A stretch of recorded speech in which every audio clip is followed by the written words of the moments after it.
One time I wanted to teach a comparative religions class, but not in a college like I had usually done, and not in a church either. I wanted to have it in a third space, somewhere out in the public area, so that anybody could come to it, even if they weren't a college student and even if they didn't belong to a church. So I called a library and I asked the person who was in charge of classes if I could teach a class there. And her response was, "No, I don't want you to do that because talking about religion can often be controversial, and controversy leads to violence, and I don't want violence in my library." In an instant, she had jumped from talking about religion to violence in her library. And I think a lot of people feel like they're not supposed to talk about religion because really bad things will happen. That's an extreme, that some violent thing could happen. But a lot of people feel like they could offend somebody and they don't want to be doing that. And so generally people just don't talk about religion then. They just sort of clam up about that and they don't share their religious or spiritual or faith backgrounds and they don't ask about others. I'll tell you about that woman and what happened in just a minute. But let me tell you about something else. When I was in high school, I was Presbyterian. I had been Presbyterian just since I was 15 years old. I became a Christian and I went to a Presbyterian church that was across the street from my house. And that is a denomination of a larger term called Protestantism. So I was a Protestant Christian. Well, a really good friend of mine, her name was Sherry, she was a Catholic Christian.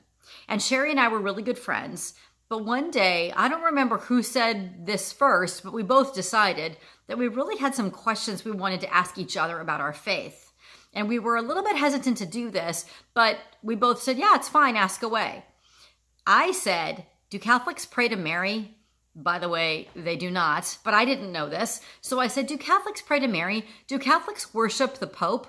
I had all these questions. And again, no, they do not worship the Pope. But I didn't know this when I was a teenager. So I had all these questions. And she had questions to me about being Protestant. She said, are Protestants just all the people on television that want everybody's money? Because that's all that she knew about being a Protestant of any kind, that it was all about getting money. Boy, am I glad we had those conversations where we could answer those questions.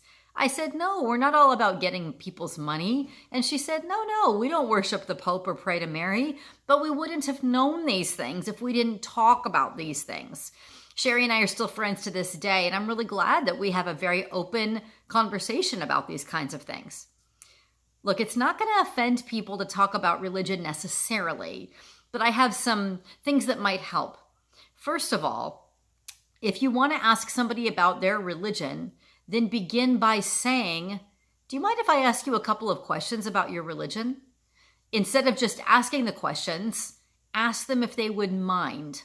Because they might be the kind of person that might say, no, that's really private to me. But chances are they're the kind of person that would say, oh no, go ahead. Shoot, what are the questions? That's fine. Most people are fine with having questions about their faith. But if you approach it with, do you mind if I ask you? Then at least you have that lead in where you can know if they're going to be open to the conversation or not. Also, ask your questions respectfully instead of just saying something blatant like, Muslims are terrorists, right? Which, by the way, no, that's not true.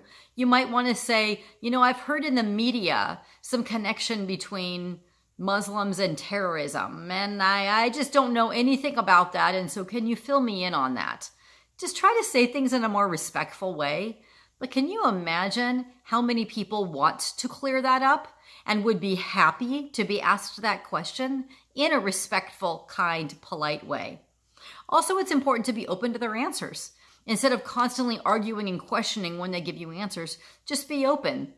Just hear the answers and thank them for talking like that and being open to you. Also, they might ask you questions about your religion. So again, be open. And to me, if anybody's respectful, I'll talk about anything. I'll answer anything. Go ahead.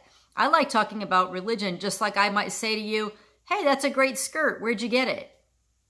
Hey, I heard you saw that movie. Tell me about it.